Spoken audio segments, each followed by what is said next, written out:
All right, here's a video where we just play with columns a little bit. I just put some words at the top here, and I wanted to insert some columns here. And it turns out you can do it before or after. And sometimes it messes up that you can't see a few things like the line in the middle. But let me show you. So you want to go to the Layout tab, and then down in here there's something called Columns, and you can make 2 columns. Let's make 2. So I make 2 columns, but you look on your screen and the only thing that really has changed is up here. You'll notice that you've got a column there and then another column there. So I know I have columns, but I haven't put any text in there. You'll see though that if you type that it'll start wrapping at that appropriate spot for the column. But I'm wanting to put some, insert a text block or some text there. Well, let me get rid of that stuff. Notice if I keep hitting backspace or delete, the column thing stays there. So right now, this stuff is in 2 columns, where actually I don't want it to be. Like if I centered this stuff, it would center, let me go back to home, it would center just in that 1 column, but I really want it, I don't want that stuff to be in 2 columns. I want it to be in 1 column. So I guess I could undo everything, or maybe I could just highlight it and say, hey, let's make this 1 column again. Go back to 1 column. There. So now everything is in 1 column.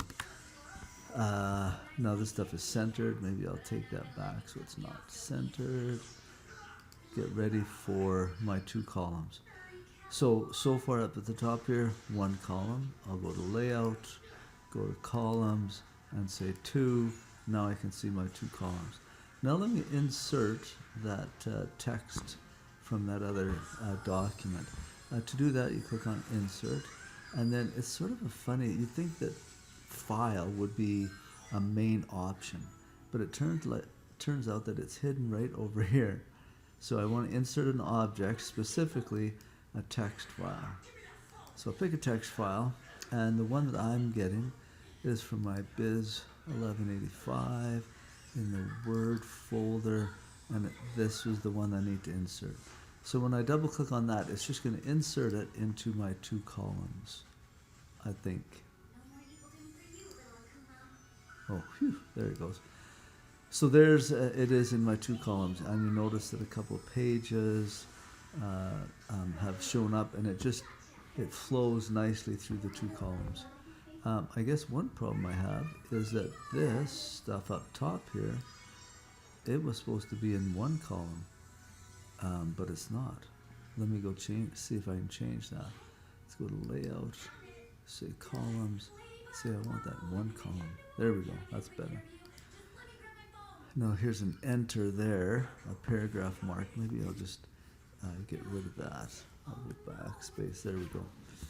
So this stuff here, 1 column, notice the ruler at the top, and this stuff starting down here is in 2 columns.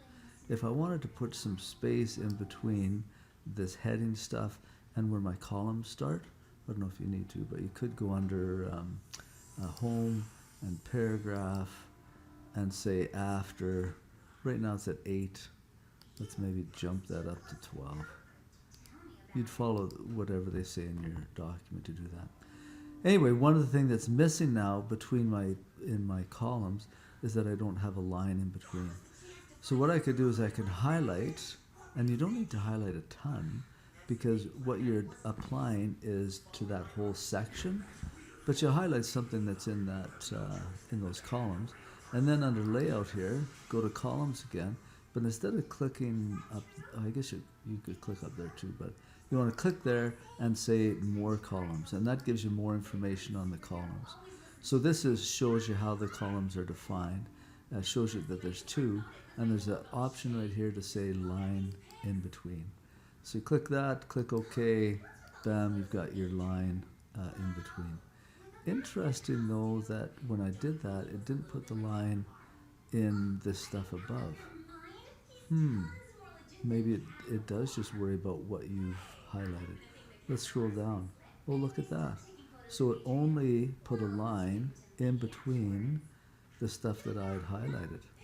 That's interesting. I don't want that. Let's go back, undo that. Now let's highlight the whole thing. Whoa, right about in there, highlight the whole thing, and do that same thing. Layout, columns, more columns.